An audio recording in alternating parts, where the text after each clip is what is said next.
الرحیم حضور صلی اللہ علیہ وسلم کی فرما برداری اور امثال حکم، اور دیکھنا یہ کہ حضور صلی اللہ علیہ وسلم کا منشا مبارک کیا ہے۔ ویسے تو صحابہ کرام رضی اللہ تعالی عنہم اجمعین کا ہر فعل فرما برداری تھا، اور گزشتہ قصوں سے یہ بات ثابت ہو چکی ہے، لیکن خاص طور سے یہ چند قصے اس بات میں اس لیے ذکر کیے جاتے ہیں کہ ہم لوگ اپنی حالتوں کا اس باب سے خاص طور پر مقابلہ کر کے دیکھیں کہ ہم اللہ اور اس کے رسول پاک صلی اللہ علیہ وسلم کے احکام کی فرما برداری کہاں تک کرتے ہیں، جس پر ہم لوگ ہر وقت اس کے بھی منتظر رہتے ہیں کہ وہ برکات اور ترقیات اور ثمرات جو صحابہ کرام رضی اللہ تعالی عنہم اجمعین کو حاصل ہوتی تھی ہمیں بھی حاصل ہوں۔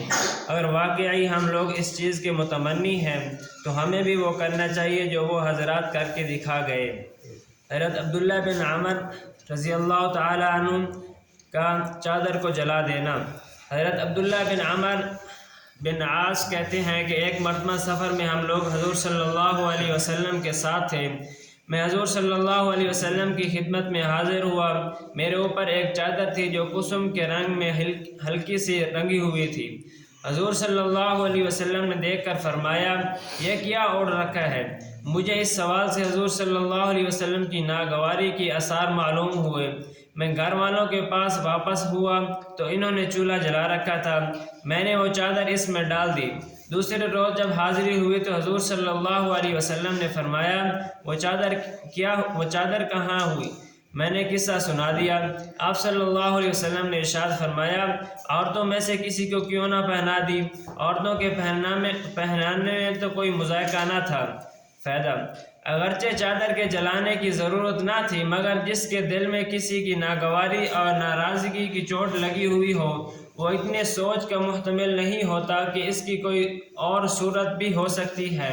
ہاں، مجھ جیسا نالائق ہوتا تو نامعلوم کتنے احتمالات پیدا کر لیتا کہ یہ ناگواری کس درجے کی ہے، اور دریافت تو کر لوں اور کوئی صورت اجازت کی بھی ہو سکتی ہے یا نہیں۔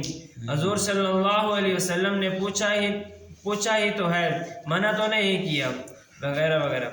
انصاری رضی اللہ تعالی عنہ کا مکان کو ڈھا دینا۔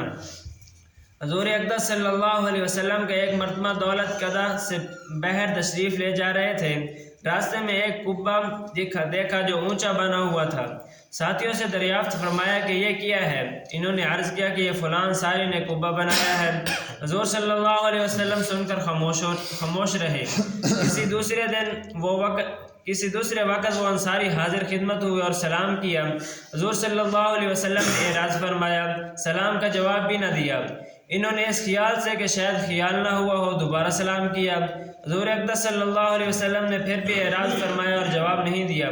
وہ اس کے کیسے محتمل ہو سکتے تھے کہ صحابہ کرام رضی اللہ تعالی اجمعین سے جو وہاں موجود تھے دریافت کیا، پوچھا، تحقیق کیا کہ میں آج حضور صلی اللہ علیہ وسلم کی نظروں کو پھرا ہوا پاتا ہوں، خیر تو ہے؟ انہوں نے کہا کہ حضور صلی اللہ علیہ وسلم بحر تشریف لے گئے تھے، راستے میں تمہارا قبہ دیکھا تھا اور دریافت فرمایا تھا کہ یہ کس کا ہے؟ یہ سن کر وہ انصاری فوراً گئے اور اس کو توڑ کر ایسے زمین کے برابر کر دیا کہ نام و نشان بھی نہ رہا، اور پھر آ کر عرض بھی نہیں کیا۔ اتفاقاً حضور صلی اللہ علیہ وسلم ہی کا اس جگہ کسی دوسرے موقع پر گزر ہوا تو دیکھا کہ وہ قبہ وہاں نہیں ہے۔ دریافت فرمایا صحابہ کرام رضی اللہ تعالی عنہ اجمعین نے عرض کیا کہ انصاری نے حضور صلی اللہ علیہ وسلم کے اعراض کا کوئی روز ہوئے ذکر کیا تھا، ہم نے کہہ دیا تھا کہ تمہارا قبہ دیکھا ہے، انہوں نے آ کر اس کو بالکل توڑ دیا۔ حضور صلی اللہ علیہ وسلم نے ارشاد فرمایا کہ ہر تعمیر آدمی پر وبال ہے مگر وہ تعمیر جو سخت ضرورت اور مجبوری کی ہو۔ فائدہ: یہ کمال عشق کی باتیں ہیں، ان حضرات کو اس کا تحمل ہی نہیں تھا کہ چہرہ انور کو رنجیدہ دیکھیں یا کوئی شخص اپنے سے حضور صلی اللہ علیہ وسلم کی نگرانی کو محسوس کرے۔ ان صحابی رضی اللہ عنہ نے قبہ کو گرایا اور پھر یہ نہیں گرانے کے بعد جتانے کے طور پر آ کر کہتے کہ آپ کی خوشی کے واسطے گرا دیا، بلکہ حضور صلی اللہ علیہ وسلم کو خود ہی اتفاق سے ادھر کو تشریف لے جانا ہوا تو ملاحظہ فرمایا۔ حضور صلی اللہ علیہ وسلم کو تعمیر میں روپے کا ضائع کرنا خاص طور سے ناگوارا تھا۔ بہت سی حدیث میں اس کا ذکر آیا ہے۔ دعا ہے کہ اللہ تعالیٰ عمل کرنے کی توفیق نصیب۔